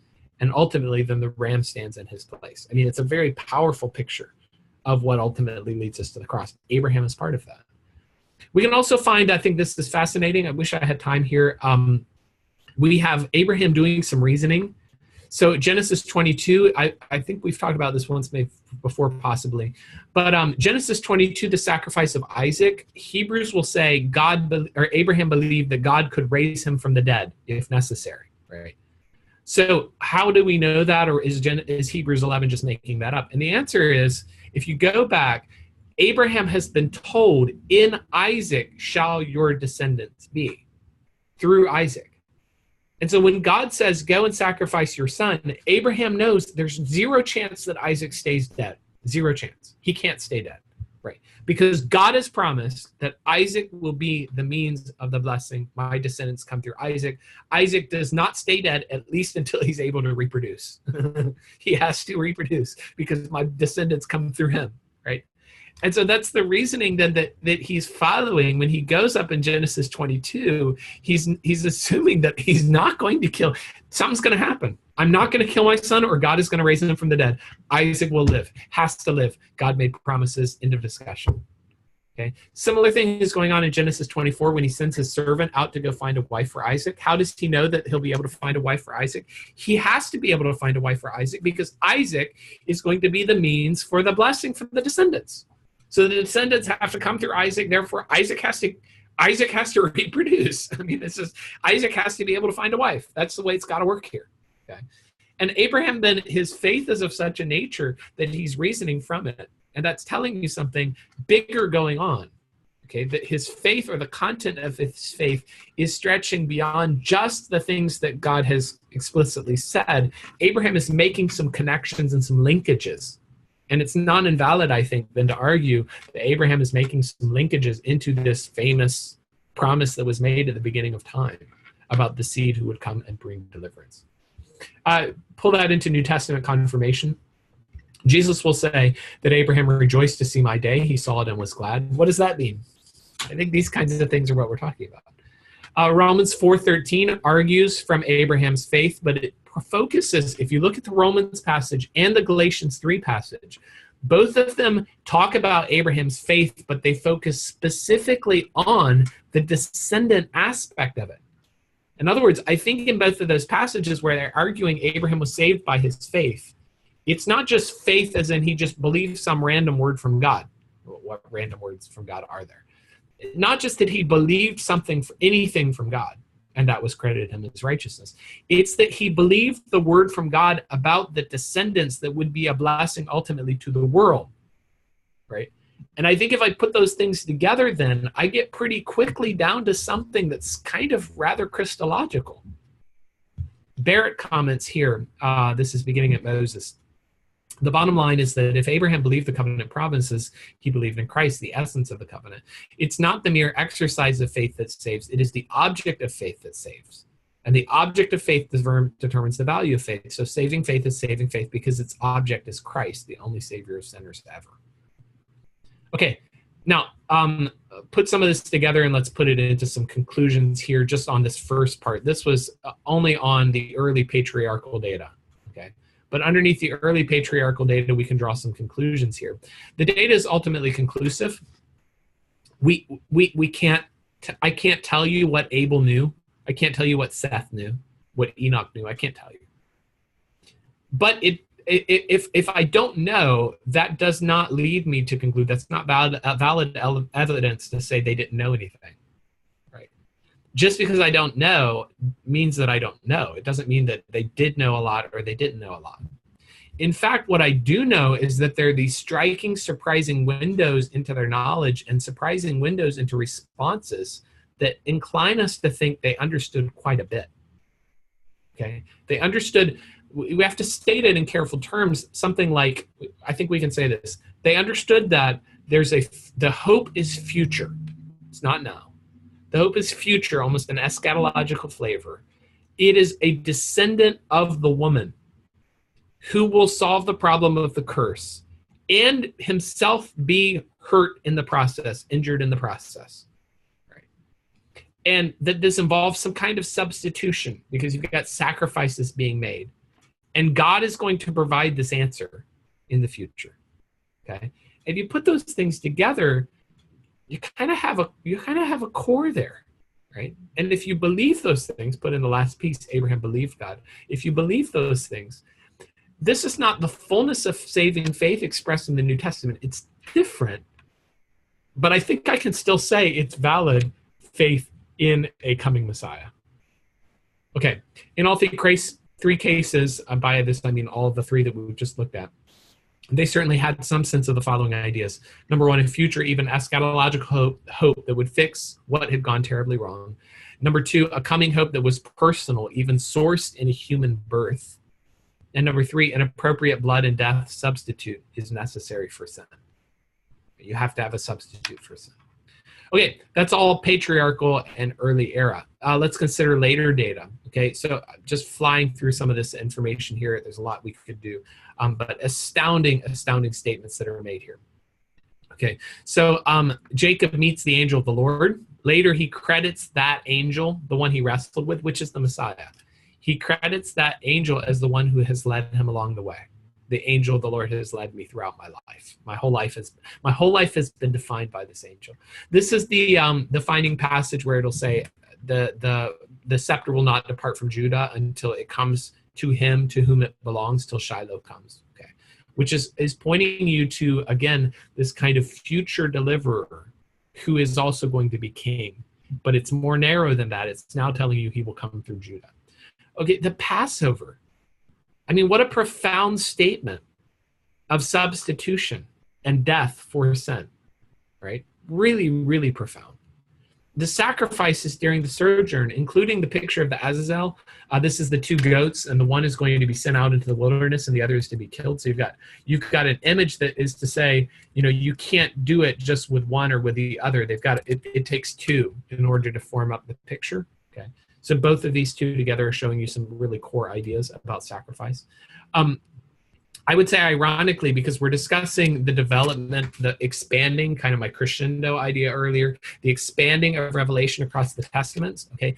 But ironically, if you're doing systematic theology on substitution, redemption, atonement, some of your best information comes from, wait for it, the Old Testament, the Pentateuch, right?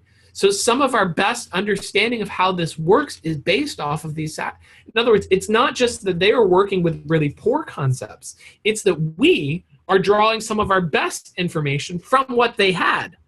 Now, obviously, they didn't have the fullness of what all this meant. So part of it is that we're combining it with our understanding of the New Testament and so forth. Okay, but they've got some rich information here about substitution, someone standing in our place. Leviticus 17:11 is the key passage on the blood ritual. This is a quote here, by the way. And it gives two fundamental passages. God has provided blood, which contains life.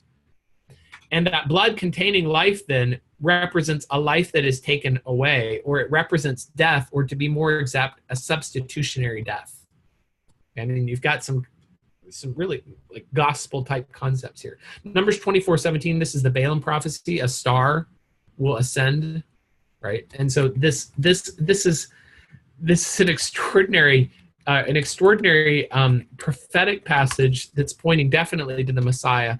The star ascending, a scepter shall rise, crush the forehead of Moab, break down the sons of Sheth, and he shall exercise dominion and destroy the survivors. Okay, so you've got some kind of, again, really brilliant, powerful revelation that's being made.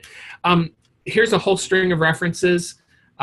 Here, I'll just put it up quickly, and then you can look through them as I'm talking. But a whole string of references that are taking you in the direction to say that it's not sacrifices that we're bringing salvation or forgiveness. God's looking for something more, faith, basically, right? He's saying things like, here, I don't want your sacrifices. What I want you is to offer a sacrifice of thanksgiving. Perform your vows, do what you're supposed to do, right? The sacrifices of God are a broken spirit, a broken and a contrite heart. I don't want the multitude of your sacrifices. I want your obedience. I want your heart. Okay, which, putting those things together then leads me to say, even in this era, Old Testament era, we definitely have concepts like, again, the Messiah, substitution, faith. I've got a lot of things here that are kind of at the core, really, of my putting my faith in the Messiah, my salvation, even into the New Testament. Finally, New Testament data. 1 Peter 1, this is the passage that Pastor Elric put up a second ago, very relevant passage. Old Testament believers themselves are searching to know. And what did they know? What does the New Testament tell us they knew? They knew that it somehow involved salvation, grace, and good news. Those are all words in the passage in 1 Peter 1. They knew that it involved the Messiah's suffering and victory. So they know something about his resurrection and victory. They know that it's future. Okay, it's a coming kind of eschatological thing, future victory. They know that there would be future generations of believers after them who would benefit from all of this because they wrote all of this for the sake of the future. So they, based on 1 Peter 1, they knew a lot of this stuff, a lot of critical stuff. Hebrews 11:3 tells us that their response was faith. All of these ones, their faith was what drove them. They saw the promises and acknowledged them from a long distance. It's kind of the idea, let's say you're in a big open space, a park or something, and you see way across the park an old friend, and you're far enough away that you can't really, shake hands, but hey, right? This is almost the feel. From a long distance, they're greeting the promises. That's my promise right there. That's my hope over there. Okay, it's way out there. To use Balaam's words way back there, I see him, but not now. I see him, but far away. Far away, I see that a star will rise in Judah, a scepter will rise. Okay. And they are ultimately looking for a heavenly home, a better homeland, and strangers as pilgrims as well.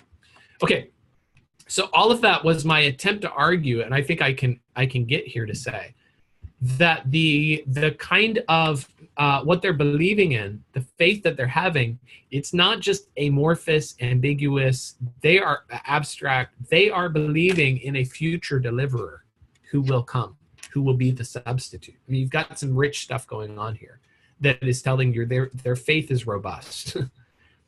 Certainly, there are significant contrasts as well. So John 4:17. Just pull this up here because I don't remember what that reference was. Oh, well, it looks like it was the wrong reference. How about John 1:17? John 1:17, the law was given through Moses, grace and truth came through Jesus Christ. Okay, this is very interesting to me because what I'm saying here is if you look at the New Testament will talk about the Old Testament in contrast. There's a definite development. And I think this is a fascinating thing for me to process. If somebody came to you and said something like, Moses is doing a completely different thing than Jesus. They're like two religions, right? You have religion one, the Old Testament, Moses, and then you have religion two, Jesus. I answer and say, no, absolutely not. And the New Testament backs me up. The New Testament tells me that the Old Testament was attesting to Christ. One religion. Okay. And so it's kind of, if you want to say it this way, a string of prophets, a string of revelations, like lots of people. God has spoken through the various means and through various people, through all the ages, okay? Reaching up to a climax, the Son. The Son has come. He's the climactic prophet, if you want to say it that way. He is the ultimate full statement, the revelation, the Logos, okay? So on the one hand, if somebody says to me, two religions, they're totally different. I say, no, they're in the same stream. On the other hand, if someone says, oh yeah, the Bible records lots of prophets, Moses, Isaiah, Jesus, Paul, like just sort of sticks Jesus in there as one of them. I go, no, it doesn't work that way either, right? I'm going to say something like Moses, Isaiah, Jeremiah, Daniel, Jesus, right? So Jesus stands out as he's part of the stream, but he stands out among them all. I think that's what John 1:17 is doing. In other words, it's not that Jesus and the New Testament are a different nature of revelation. They're in the same stream, but the New Testament stands out so uniquely that in some other way you can say, yeah, it's a new thing has come. No question, a new thing has come. And this section right here, I wish I could read. If you want to look at it, these notes I am exporting right now. I'm going to drop them in just a second. You'll see them come up in the Dropbox. But these notes here, look at the Hodge, this discussion. I think to me, it helped me analyze to say there are multiple different ways that the Old Testament is kind of distinguishing or explaining, and or New Testament is explaining the nature of the Old Testament, so that if I carefully read, I can see the relationship between the two, and I can see that it's really complex. It's very, very deeply complex. And I shouldn't run over some of those complexities. I should be willing to pay attention to them. I'm pausing here for a second to just read through the comments that have come in. Okay, so I see the comment here, the sacrifices are the means to express their faith. They show their faith through the sacrifices, is exactly right. And I'll try to use the remaining 8 minutes to substantiate that. And then also the comment here, a man knowing Christ, the Old Testament has become more meaningful. And that's absolutely so. A good comment here as well. Abraham sacrificed his son to show his faith. Only comment, and you would agree, you know this of course, but only comment there would be say Abraham did not sacrifice his son ultimately, right? He was willing to sacrifice his son, but he never got that far. But yeah, that was an expression of his faith. It was his obedience that he did that. Would you accept a point of view that at the point of Genesis 15:6, Abraham's faith was not clearly in Christ's substitutionary death, but simply faith in Yahweh, who would send a deliverer's seed, who would suffer? This is good. This is cutting right into the kind of the distinctions that we have to do. This view that would argue that Abel's sacrifice is not clearly for sin. Job's repeated sacrifices are not necessarily before Abraham. The Genesis 22 substitution picture is after Genesis 15. Excuse me for just a second. So I'm going to probably carve my way between the two polls that you gave me. On the one poll where you say Abraham's faith was not clearly in Christ's substitutionary death. Yeah, I mean, I don't think I can fully say something like that.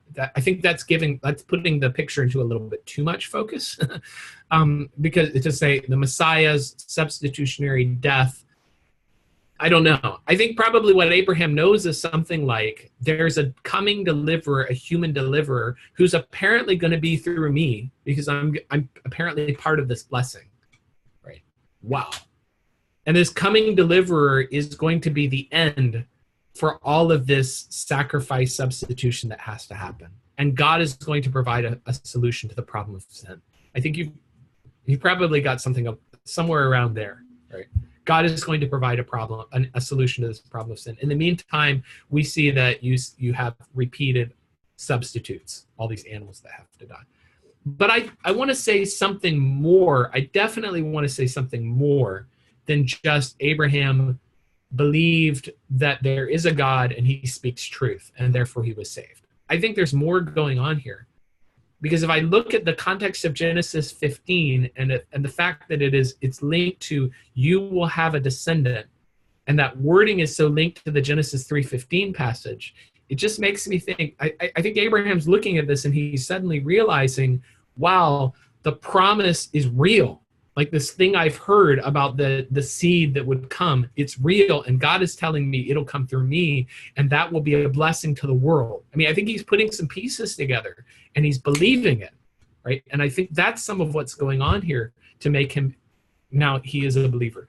A comment here. If you look at the handout from Dr. Casillas, and if you look also at McCabe, they're going to argue that, and it's valid, that in Genesis 15, when it says Abraham believed God, it's Abraham was believing God. Okay, so it goes all the way back into chapter 12, and it's probably not punctiliar as in Genesis 15, that's it. I want to argue something like faith grows over a period of time, right? I mean, the process of your own conversion stretches out over years sometimes. For people, sometimes it'd be a decade or more that they grew, and finally they have fully placed their faith. So you've probably got some complexities like that going on. Okay. But yeah, I think I want to say something more than just that he put his faith in Yahweh. I think he's putting his faith in a coming seed. I think there's something more going on there. I'm putting in here the document here if you want to look at the Hodge quote that I put up here earlier and so forth. And these are all the notes that I have, so you can look through all those notes. Okay, in the remaining 4 minutes, let's cover there's a lot more that we could talk about here. What was the role of sacrifices? And some analysis we can make there. I have two polls similar to what we've already done. I have two polls here that are pulling me in tension. On the one hand, Hebrews 10:4 tells me it's impossible that sacrifices would ever take away sins. Okay, so that's an absolute, right? Say it in these terms. What is the priest doing when he goes and he slays the goat and he pours out the blood and he makes the burnt offering? What's happening there? And the answer is he's killing an animal. That's what's happening. He's killing an animal. Okay, animal sacrifices can't take away sin. On the other hand, you got to be careful here. You've got a long string of passages. If we had time, we would look at them. Lots of passages that talk about a sacrifice, and then on the basis of that sacrifice, they will be forgiven. Okay, look at these Leviticus passages. There's a huge number of them, huge string of them. Look at all these other passages. There are a lot of passages here, ton of passages here, where it is distinctly linking the person, their sacrifice is made, and they will be forgiven. Right? And you even have passages like Leviticus 18:5, do this and you shall live. Okay. So, one of my teachers in the past, this is actually up at Detroit, so a very dispensational perspective. But he argued that there is some kind of, some kind of atonement event is happening. There is some kind of forgiveness happening, right? Something's going on there. Now, be careful and let's nuance it a little bit. And I should say, let me actually fill out my idea. Hebrews 9:13 indicates that sacrifices did do something, right? The Pentateuch clearly links it will be forgiven with sacrifices. I can't go down through all of this information. Look at it on your own time if you're interested there. But let's be careful here, because I have those passages I looked at earlier where God says things like, I don't want your sacrifices, I want your heart. So when you go through all of those passages, it's definitely leading me to say that a person can offer a sacrifice, kill their goat, walk away, and not be forgiven. And what's the difference then? How can you have a Cain who offers sacrifices and it's not accepted, and Abel who offers sacrifices and it is? They both offer sacrifices. How can you have a person who offers sacrifice? God says, I don't want your sacrifices. I hate your sacrifices. I'm sick of your sacrifices. Quit it. Give me your heart. Right? What's the difference? And the answer is clearly faith. So to tie into the comment that was made here earlier in the questions, yes, absolutely. I want to view the sacrifices as an expression of faith. Put it in New Testament terms, does baptism give me any grace before God? Does baptism do anything before me and do anything for me in my relationship with God? And I want to answer two different things to that, yes and no. I want to say no, because dipping yourself in water is no different than taking a bath, right? It's just water. Right? You just took a bath in front of people. That's it. Not a bath. Anyway, you went underwater in front of people.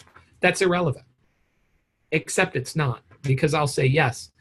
God told you to do it, and you obeyed. And when you obey something God told you to do, it becomes very spiritual. It becomes very much a matter of God's blessing and grace. Okay. So, is the sacrifice somehow meritorious? Is the sacrifice giving them grace? And the answer is, no, it's just you're killing an animal. Except it's not, because God told you to do it. And if you do the sacrifice with faith and you say, I'm killing this animal because God told me to, and I must and I will obey, God looks at that, he blesses it, and he responds not to the animal, but to the faith. He responds to the faith that caused you to offer up that animal. I would also say something in here. That's everything I've just said is that comment right here. Faith is represented in obedience. I would also go ahead and make the distinction between sanctification and justification. An Old Testament believer was saved only by faith. Okay. But in terms of sanctification, just like baptism, a person could continue in covenant obedience by following God's commands. So it's really more of a 1 John 1:9 sort of idea, that you're being cleansed as a believer. Your faith, your justification is coming initially by your trusting in the coming Redeemer, who will be your sacrifice and your salvation. But then your ongoing sacrifices are a way of maintaining a close relationship with God, parallel to what a believer does today when they choose to be baptized. Okay, remaining time, I'll just show you if you want to look at some of this stuff. There is a problem with the unevangelized. Some people are going to argue that an Old Testament believer is parallel to a person who has never heard the name of Jesus in the present. And I interact with that a little bit here. My ultimate answer, I suppose, and this is maybe getting off the track a little bit, but my answer is, I suppose, if a person understood some of those basic things I said earlier, there is a substitute, a human substitute, who will offer himself in my place, right? God is going to take care of this sin problem. Okay, that's the way an Old Testament believer would have understood that. If a person understood in the New Testament era something like that, the idea of there is a substitute, there is an answer, he is in my place as the problem of sin, personal, a person who offers himself for me. I think that's, you can get there into enough content that you can talk about salvation. And that takes me into this last question. What exactly is the minimum required content of faith in the New Testament? So I'm asking things like, can an Arian be saved? And the answer is no. Can a person who denies the virgin birth be saved? And it depends on what you mean by it, right? And you can get now into some observations here with biblical data.